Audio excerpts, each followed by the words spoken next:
और इस तरह से भारत को एक संविधान मिला।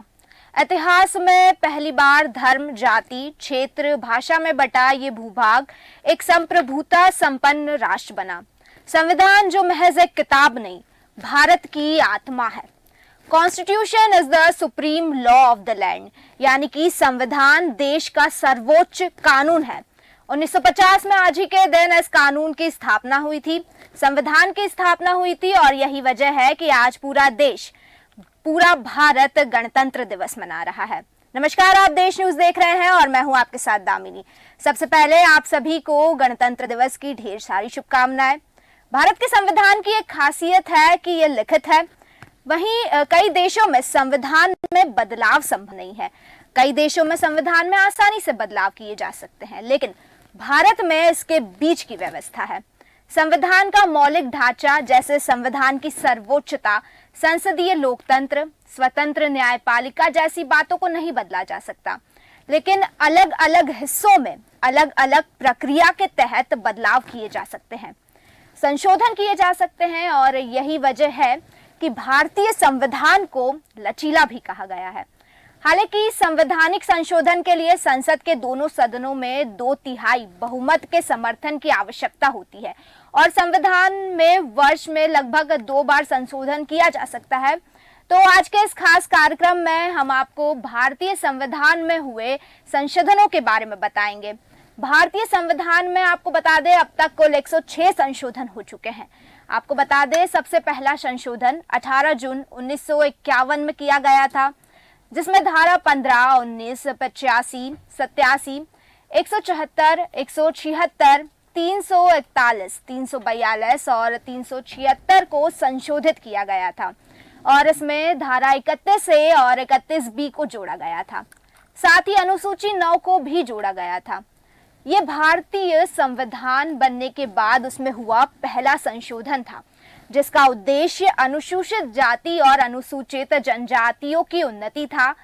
इस संशोधन के तहत किसी भी सामाजिक, शैक्षिक रूप से पिछड़े वर्ग या अनुसूचित जनजातियों और अनुसूचित जातियों की उन्नति के लिए विशेष प्रावधान जोड़ा गया।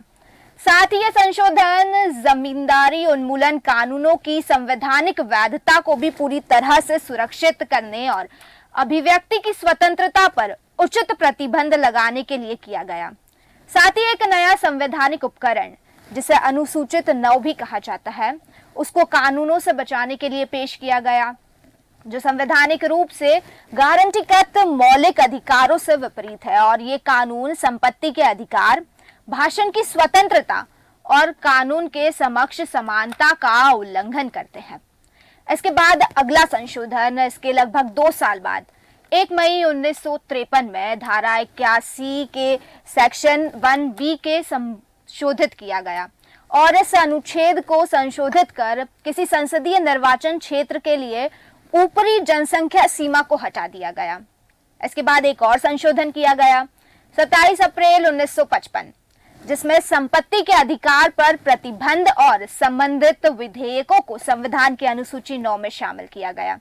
आपको बता दें, इस साल में 2 संशोधन हुए थे, और दूसरा संशोधन 24 दिसंबर 1955 में ही हुआ था। यह संशोधन राज्यों के सीमांकन में एक अहम भूमिका निभाता है। इस संशोधन के तहत नए राज्यों के गठन और क्षेत्रों, सीमाओं या मौजूदा राज्यों के नाम में परिवर्तन में संबंधित प्रस्तावित केंद्रीय कानूनों पर अपने विचार व्यक्त करने के लिए और राज्य विधानमंडल के लिए एक समय सीमा निर्धारित करने के लिए राष्ट्रपति को अधिकार दिया गया। साथ ही राष्ट्रपति को निर्धारित सीमा का विस्तार करने की अनुमति भी दी गई, और इस तरह के किसी भी बिल को निर्धारित या विस्तारित अवधि की संपत्ति के बाद तक संसद में पेश किए जाने पर रोक लगा दी। वहीं राज्यों को लेकर 1 नवंबर 1956 में एक और संशोधन किया गया, जिसके तहत भाषाई आधार पर राज्यों का पुनर्गठन, वर्ग A, B, C, D राज्यों का उन्मूलन और केंद्र शासित प्रदेशों की शुरुआत की गई, जिसके बाद अगला संशोधन सीधे करीब 3 साल बाद किया गया। बता दें, यह संशोधन लोकसभा और विधानसभा में बहुत महत्वपूर्ण भूमिका निभाता है। दरअसल धारा 334 को संशोधित किया गया, जिसमें 1970 तक लोकसभा और राज्य विधानसभाओं में अनुसूचित जाति, अनुसूचित जनजाति और एंग्लो इंडियन के लिए सीटों के आरक्षण की अवधि बढ़ा दी गई। उसके बाद 11 अगस्त 1961 संशोधित धारा 240 और संशोधित अनुसूची 1, जिसके तहत देश को मिला एक केंद्र शासित प्रदेश। आपको बता दें, पुर्तगाल को अधिग्रहण के परिणाम स्वरूप दादर और नागर हवेली को केंद्र शासित प्रदेश के रूप में शामिल किया गया और सिर्फ एक ही नहीं बल्कि 3 केंद्र शासित प्रदेश मिले थे भारत को इस साल। दरअसल 11 अगस्त के बाद 20 दिसंबर 1961 में इसी में दोबारा से संशोधन हुआ और गोवा और दमन और दीव को भी केंद्र शासित प्रदेश के रूप में शामिल किया गया।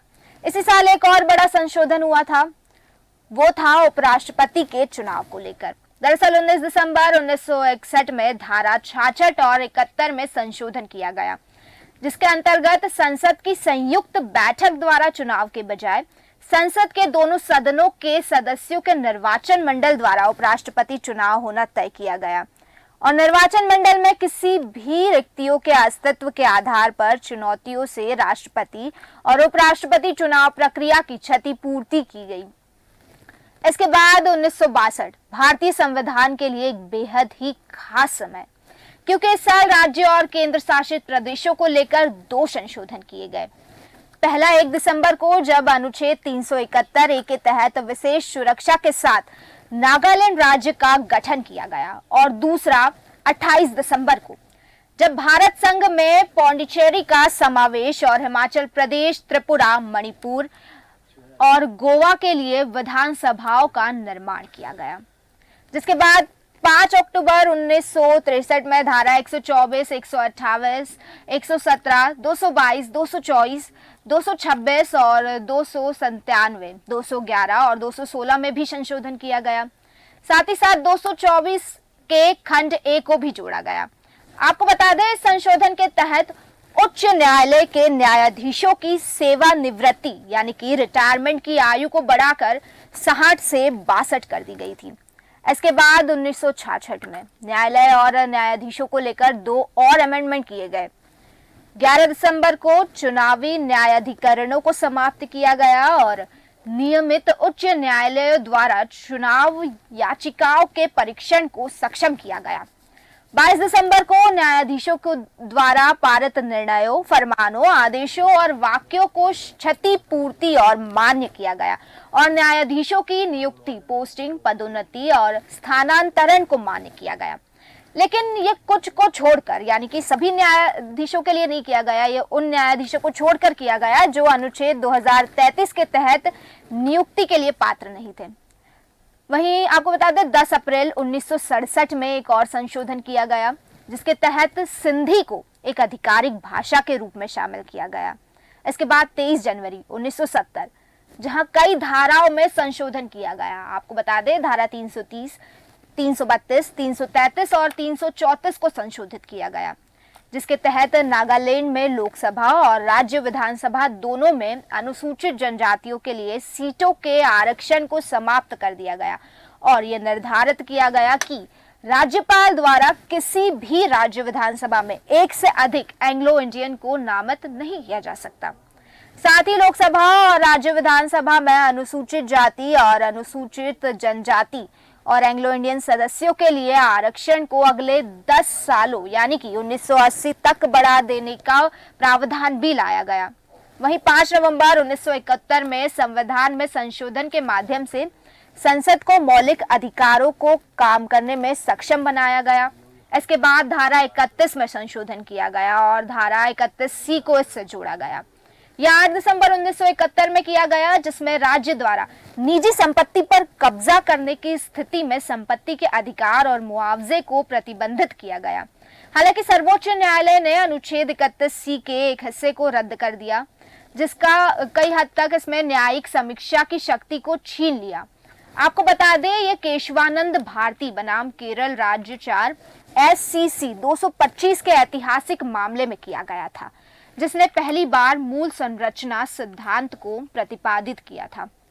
वहीं 1971 से 1972 यानी कि 30 दिसंबर 1971 से 15 फरवरी 1972 के बीच एक संशोधन किया गया, जिसमें विधायिका और मंत्री परिषद के साथ एक केंद्र शासित प्रदेश में मिजोरम का पुनर्गठन हुआ।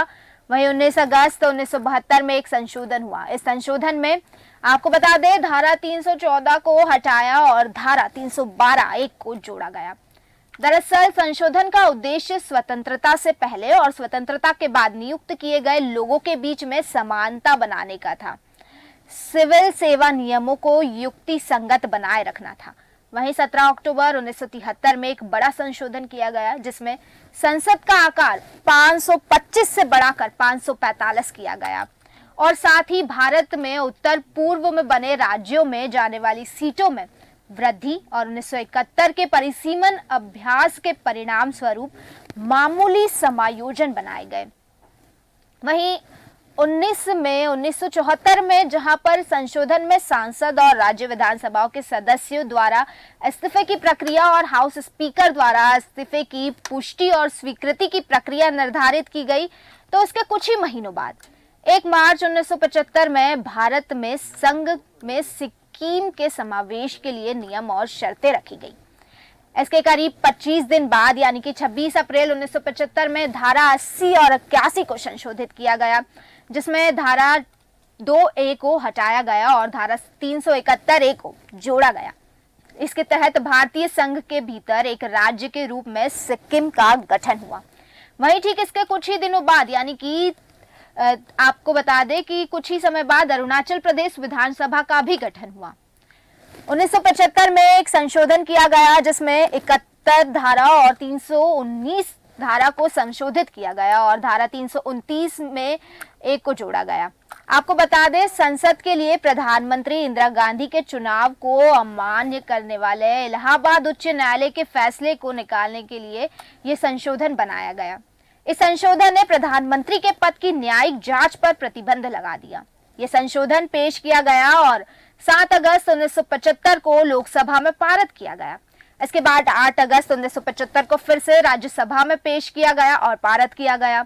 9 अगस्त को बुलाई गई 17 राज्य विधानसभा ने संशोधन की पुष्टि की और राष्ट्रपति फखरुद्दीन अली अहमद ने संशोधन किया। इसके बाद 10 अगस्त को उनकी सहमति और सिविल सेवकों ने राजपत्र अधिसूचना जारी कर दी। इसके बाद चुनाव निष्फल हो गया। हालांकि आपको बता दें कि अनुच्छेद 329(a) को सुप्रीम कोर्ट ने उत्तर प्रदेश राज्य बनाम राजनारायण 1967 SCCR और 347 के मामले में बुनियादी ढांचे के उल्लंघन के लिए रद्द कर दिया था।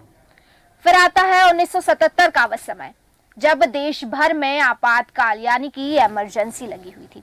इस दौरान कई धाराओं में संशोधन हुआ। इंदिरा गांधी द्वारा आंतरिक आपातकाल के दौरान संशोधन पारित किया गया। आपको बता दें, भारत को एक संप्रभु समाजवादी धर्मनिरपेक्ष लोकतांत्रिक गणराज्य बनाकर मौलिक अधिकारों में कटौती, मौलिक कर्तव्यों को लागू करने और संविधान की मूल संरचना में परिवर्तन करने का प्रावधान किया गया। हालांकि सुप्रीम कोर्ट ने इन मिनम मिल्स बनाम भारत संघ में अनुच्छेद 31C और 368 में संशोधन को रद्द कर दिया, क्योंकि ये संविधान की मूल संरचना के उल्लंघन में था। और आपको बता दें कि ये सब 3 जनवरी, 1 फरवरी और 1 अप्रैल 1977 में हुआ। इसके बाद 13 अप्रैल 1978 में इसमें आंतरिक आपातकाल के निरसन के बाद संशोधन पारित किया गया। दरअसल ये संशोधन विधेयक 42 के माध्यम से अधिनियम कुछ और स्वतंत्रता विरोधी संसाधनों को निरस्त करता है। वहीं 20 जून, 1 अगस्त और 6 सितंबर 1979 में दोबारा देश में आंतरिक आपातकाल के निरसन के बाद संशोधन पारित किया गया। आपको बता दें, संशोधन कार्यकारी और विधायी प्राधिकरण के दुरुपयोग को रोकने के लिए मानव अधिकार की सुरक्षा और तंत्र प्रदान करता है। साथ ही संशोधन विधेयक 42 में अधिनियम कुछ संशोधनों को रद्द भी करता है।